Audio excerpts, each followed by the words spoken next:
Frankenstein. Chapter 1.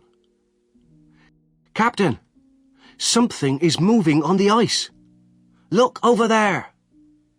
The sailor stood at the top of the mast, high above the captain. His hand pointed away from the ship, across the miles of ice that covered the sea. The captain looked to the north, where the sailor was pointing. He saw something coming fast towards the ship across the ice. He put his telescope to his eye, and through it he could see the shapes of 10 dogs pulling a sledge over the ice. He could also see the driver of the sledge, a huge figure, much bigger than a man. The sledge came nearer and nearer to the sea. Soon it was only a quarter of a mile from the ship. No one needed a telescope now to see the huge figure of the driver. Suddenly, the sledge went behind a mountain of ice and disappeared. At that moment, another sledge appeared. It too was moving fast and was clearly chasing the first sledge. This driver was a smaller figure, more like an ordinary man. Faster and faster the dogs ran. Then the second sledge also disappeared behind the mountain of ice. 2 hours passed. The sledges did not appear again. Nothing moved on the ice.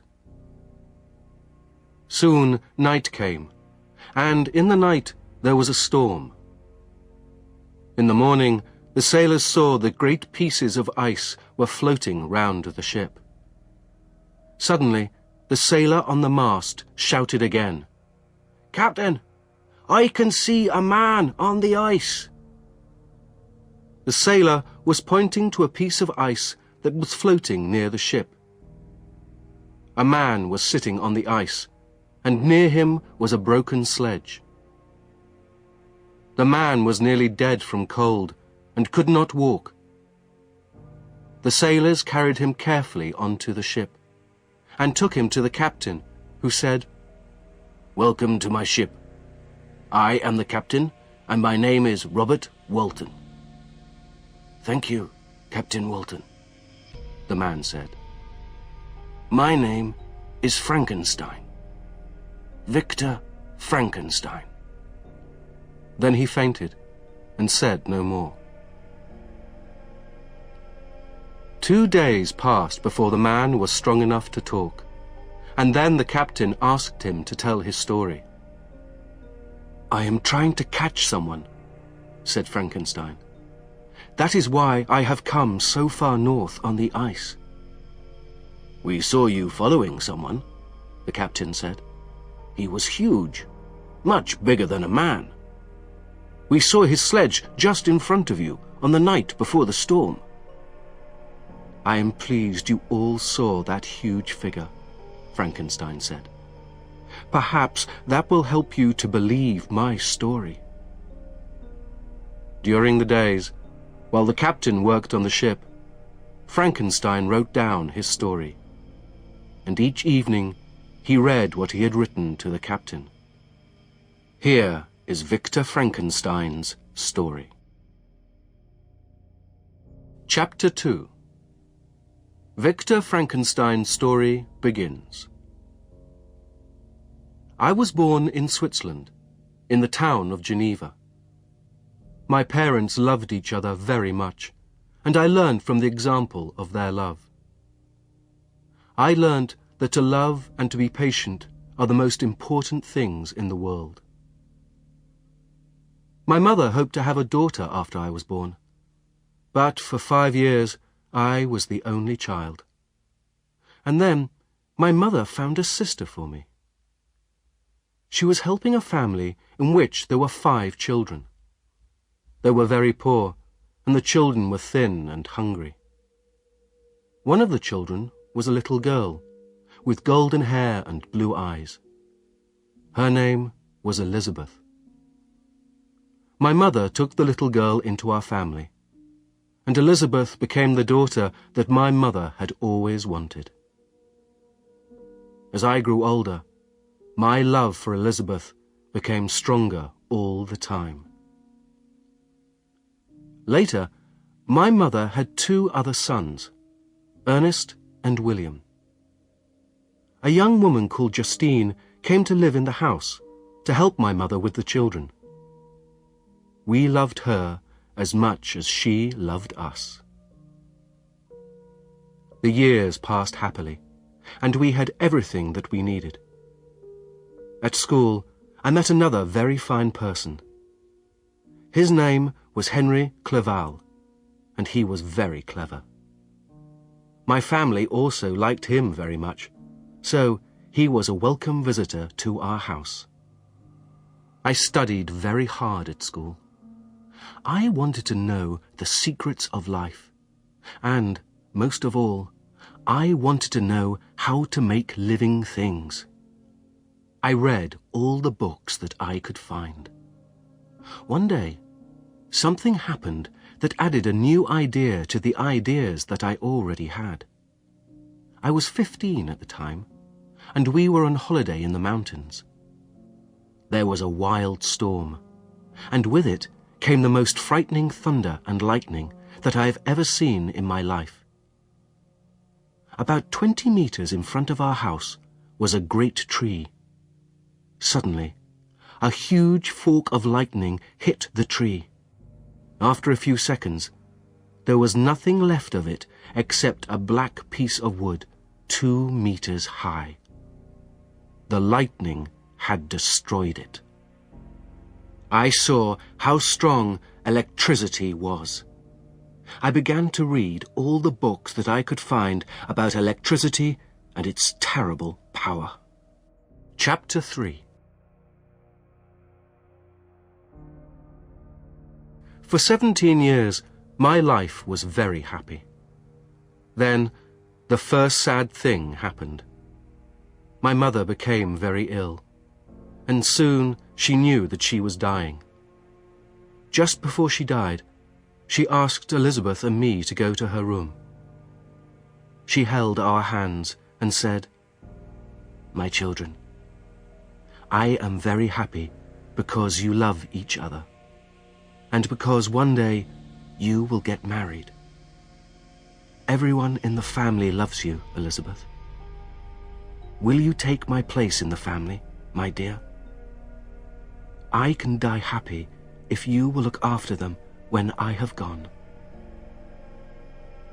My mother died, and we were very sad, because we loved her dearly. Elizabeth was brave and helped us. Her sweet smile gave us some happiness in the unhappy days after my mother's death.